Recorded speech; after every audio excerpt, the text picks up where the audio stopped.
আওয়ামী লীগ বা শেখ হাসিনা তার ফ্যাসিবাদী শাসন টিকিয়ে রাখার জন্য যে সমস্ত মানে রাষ্ট্রবিরোধী আমাদের সার্বভৌমত্ব বিরোধী যে চুক্তিগুলো করেছে, যে সমস্ত চুক্তিগুলো করেছে বিভিন্ন দেশের সাথে, একটি বিশেষ তদন্ত কমিশন করে সেই চুক্তিগুলো কিন্তু আমাদের দেখা উচিত এবং সেই চুক্তিগুলো সবচেয়ে আগে বাতিল করা দরকার। বাংলাদেশে ভারতীয় এম্বাসির মধ্যে আপনার মানে মোবাইল ট্র্যাকার ডিভাইস স্থাপন করা হয়েছে ভারতীয় গোয়েন্দা সংস্থা রয়ের তত্ত্বাবধানে। সেই নিরাপত্তা ব্যবস্থা, যে সিকিউরিটি যে চ্যানেলগুলো আছে, সেই চ্যানেলগুলোতে আমরা কি করছি না করছি এটা দিল্লিতে বসে তারা দেখতে পায়।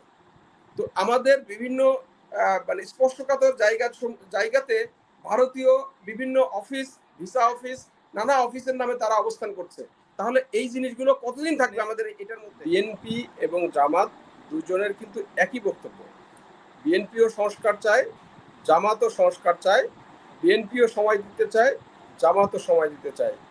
বিএনপি শুধু বলেছে যৌক্তিক সময়। তো যৌক্তিক, জামাত কি অযৌক্তিক কোনো সময় দিতে যাচ্ছে? জামাত নিশ্চয়ই অযৌক্তিক কোনো সময় এই সরকারকে দিতে চায় না।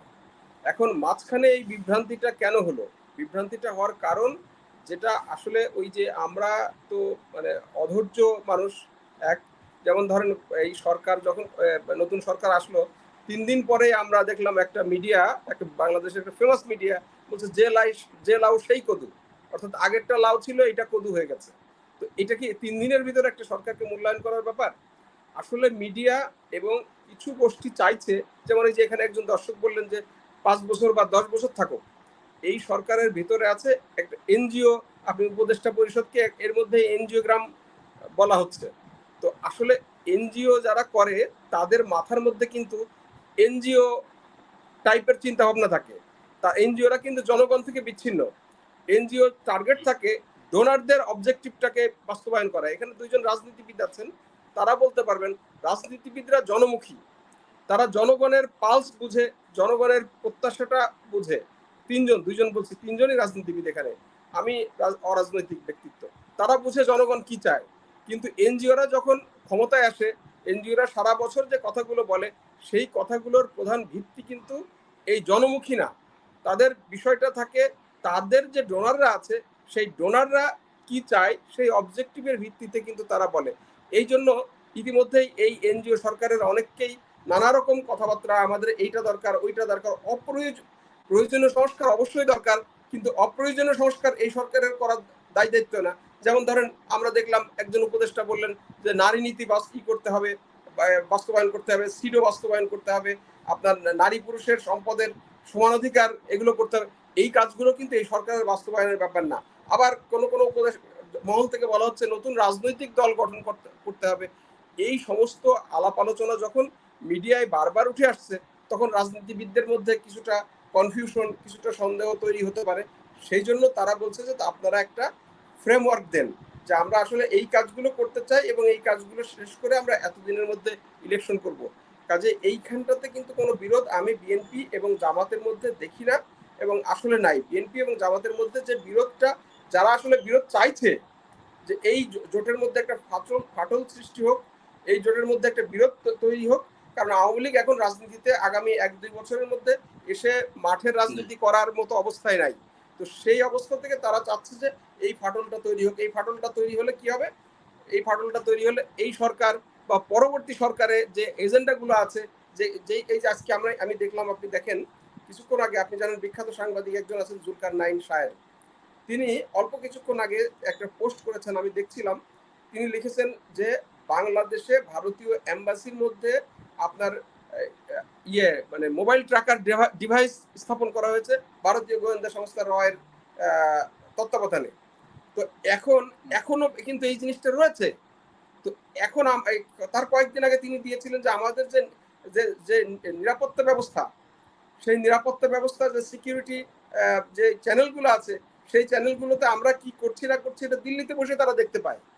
তো আমাদের বিভিন্ন মানে স্পর্শকাতর জায়গাতে ভারতীয় বিভিন্ন অফিস, ভিসা অফিস, নানা অফিসের নামে তারা অবস্থান করছে।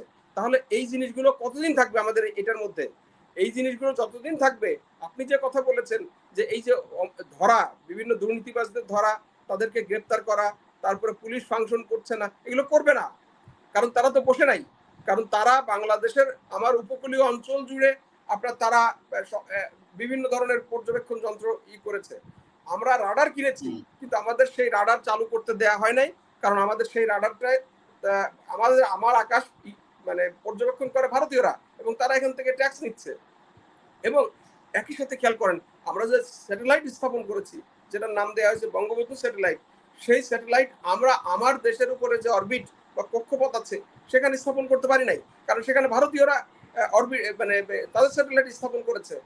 আমরা স্থাপন করেছি ইন্দোনেশিয়ার আকাশে গিয়ে। আপনি চিন্তা করতে পারেন যে কি অবস্থার মধ্যে দিয়ে আছে।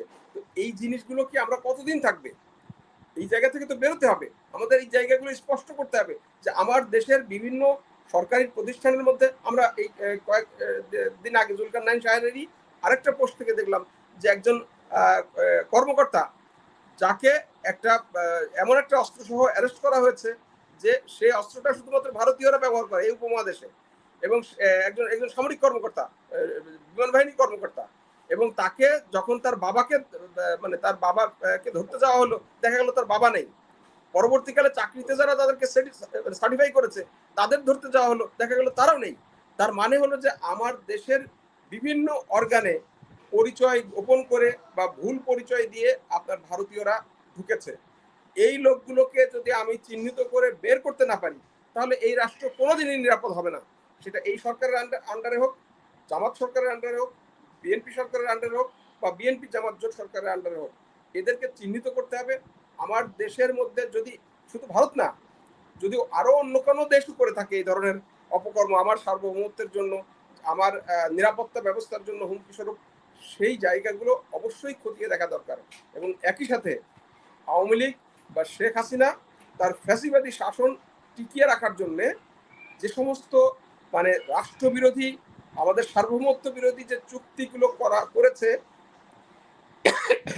যে সমস্ত চুক্তিগুলো করেছে বিভিন্ন দেশের সাথে, একটি বিশেষ তদন্ত কমিশন করে সেই চুক্তিগুলো কিন্তু আমাদের দেখা উচিত, এবং সেই চুক্তিগুলো সবচেয়ে আগে বাতিল করা দরকার। এবং আমি সেই সাথে আরেকটি অনুরোধ করতে চাই যে এই যে কাজটা হচ্ছে না, সেটা হলো যে বিগত দীর্ঘ সময় ধরে 15-16 বছর ধরে এই যে মেগা প্রজেক্ট, মেগা দুর্নীতি, আওয়ামী লীগ রন্ধে রন্ধে যে দুর্নীতি করেছে শেয়ার বাজার, ব্যাংক খাতে, এই দুর্নীতিগুলো তদন্ত করে দেখার জন্য একটি বিশেষ কমিটি করে শ্বেতপত্র করা হোক। শ্বেতপত্র করে, নাইলে তো এই জিনিসগুলো যদি দেশবাসী জানতে না পারে, তাহলে একদিন মানুষ এই আসলে মেট্রো রেল না আসলে এটা দুর্নীতি, মেট্রো দুর্নীতি, পদ্মা সেতু না পদ্মা দুর্নীতি, টানেল না টানেল দুর্নীতি, এই জিনিসগুলো ক্লিয়ার হওয়া দরকার। কারণ আমরা শুধু টানেল দেখছি, মেট্রো রেল দেখছি, পদ্মা সেতু দেখছি, কিন্তু এর ভিতরে যে দুর্নীতিগুলো আছে সেই দুর্নীতিগুলো দেখতে পাচ্ছি না। যেমন এই যে আমরা দেখলাম যে বিভিন্ন পত্রিকায় আপনার সালমান এফ রহমান বলেছেন যে বড় বড় প্রজেক্ট দেওয়ার জন্য ওনাদের পরিবার থেকে, মানে অর্থাৎ শেখ পরিবার থেকে ওনার উপর চাপ সৃষ্টি করা হতো যে বড় বড় প্রজেক্ট নিয়ে এসো। বড় বড় প্রজেক্ট মানেই বড় বড় দুর্নীতি, এবং সেই দুর্নীতির টাকাগুলো সরাসরি ওনারা নিতেন, তো ওনার ফ্যামিলি থেকে নিতেন। তো এই বিষয়গুলো যদি আমরা এই সরকার যদি তদন্ত করে তুলে না ধরে, তাহলে কিন্তু এই বিভ্রান্তিটা বা এই সংস্কার বা কোনো কিছু অর্থবহ হবে না। এবং সেই কারণে যে যৌক্তিক সময় দেওয়া দরকার, সেই সময়টা মানে অবশ্যই সবাই দিতে চাই। এবং একই সাথে আমি এখানে বিএনপি নেতা আছেন, এখানে জামাত নেতা আছেন, তাদেরকে বলবো যে তাদের প্রতি আহ্বান জানাবো যে আপনারা বর্তমানে একটা ফেসিবাদী গভর্নমেন্ট মাত্র গেছে, তাদের লেসপেন্সাররা, তাদের আলিগার্করা এখন পর্যন্ত রাষ্ট্র ক্ষমতায় বিভিন্ন জায়গায় বসে আছে। তারা ক্রমাগত বঙ্গোপসাগরের ঢেউয়ের মতো একটার পর একটা ঢেউ দিয়ে আবার তাদের পূর্ব অবস্থায় ফিরিয়ে নিয়ে আনার জন্য তারা চেষ্টা করছে। তারা যেমন ওই 15ই আগস্টের বিপ্লব, জুডিশিয়াল কু, আনসার কুর মতো যেমন ষড়যন্ত্র হচ্ছে, তেমনি ভিতর থেকে নানা রকমের এবং তথ্য কু যেটাকে আমরা বলতে পারি, বা মিডিয়া কু, সেই চেষ্টাগুলো হচ্ছে। এই ধরনের নানা এই ষড়যন্ত্রগুলো সম্পর্কে আপনারা সচেতন থাকবেন। আপনারা অন্যদের উস্কানিতে, আপনারা অন্যদের মানে যে ষড়যন্ত্রের মানে পাতা ফাঁদে পা দেবেন না। পা দিয়ে যদি আপনারা বিচ্ছিন্ন হয়ে যান, এই বিচ্ছিন্নতা মূলত এই দেশের যে আধিপত্যবাদী শক্তি, যে সাম্রাজ্যবাদী শক্তি, যাদেরকে আমরা এই দেশ থেকে তাড়িয়েছি অনেকাংশে, কিছু অংশে, তারা কিন্তু আবার পুরো চেপে বসবে। তো কাজেই কোনোভাবেই তারা আপনারা এই ফাঁদে পা দেবেন না, ধন্যবাদ পলাশ ভাই। এটা সবার কাছে অনুরোধ।